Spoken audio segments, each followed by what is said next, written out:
God only knows why he chooses to shut himself away in that God-forsaken corner of Wales now.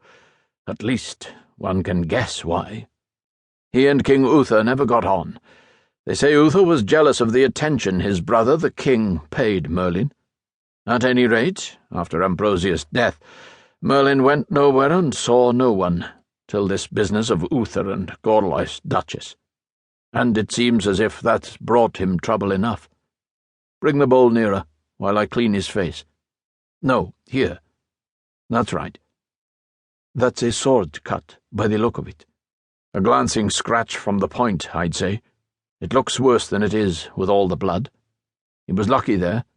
Another inch, and it would have caught his eye. There. It's clean enough. It won't leave a scar. He looks like death, Gandar. Will he recover? Of course. How not? Even through the lulling of the Nepenthe, I recognized the quick professional reassurance as genuine. Apart from the ribs and the hand, it's only cuts and bruising, and I would guess a sharp reaction from whatever has been driving him the last few days. All he needs is sleep. Hand me that ointment there, please, in the green jar. The salve was cool on my cut cheek. It smelled of valerian. Nard, in the green jar. I made it at home.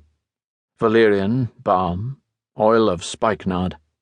The smell of it took me dreaming out among the mosses at the river's edge, where water ran sparkling, and I gathered the cool cress and the balsam and the golden moss. No, it was water pouring at the other side of the room. He had finished, and had gone to wash his hands. The voices came from farther off. Ambrosius' bastard, eh? The foreigner was still curious. Who was his mother, then? She was a king's daughter, southern Welsh, from Maridunum in Dyfed. They say he got the sight from her, but not his looks. He's a mirror of the late king, more than Uther ever was. Same colouring, black eyes, and that black hair. I remember the first time I saw him, back in Brittany when he was a boy. He looked like something from the Hollow Hills. Talked like it, too, sometimes. That is, when he talked at all. Don't let his quiet ways fool you. It's more than just book learning and luck and a knack of timing. There's power there, and it's real. So the stories are true? The stories are true, said Gandar flatly. There, he'll do now. No need to stay with him. Get some sleep. I'll do the rounds myself, and come and take a look at him again before I go to bed. Good night. The voices faded. Others came and went in the darkness, but these were voices without blood, belonging to the air. Perhaps I should have waited and waked to listen, but I lacked the courage. I reached for sleep and drew it round me like a blanket, muffling pain and thought together in the merciful dark. When I opened my eyes again, it was to darkness lit by calm candlelight. I was in a small chamber with a barrel roof of stone and rough-hewn walls where the once bright paint had darkened and flaked away with damp and neglect. But the room was clean. The floor of Cornish slate had been well scrubbed, and the blankets that covered me were fresh-smelling and thick, and richly worked in bright patterns. The door opened quietly, and a man came in.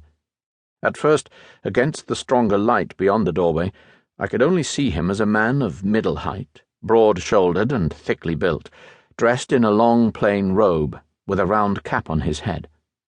Then he came forward into the candlelight, and I saw that it was Gandar, the chief physician who travelled with the king's armies.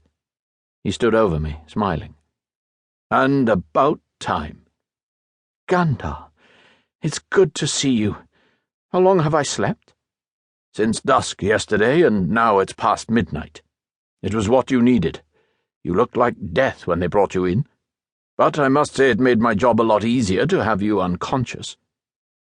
I glanced down at the hand which lay, neatly bandaged, on the coverlet in front of me. My body was stiff and sore inside its strapping, but the fierce pain had died to a dull aching. My mouth was swollen, and tasted still of blood, mingled with the sick, sweet remnants of the drug, but my headache had gone, and the cut on my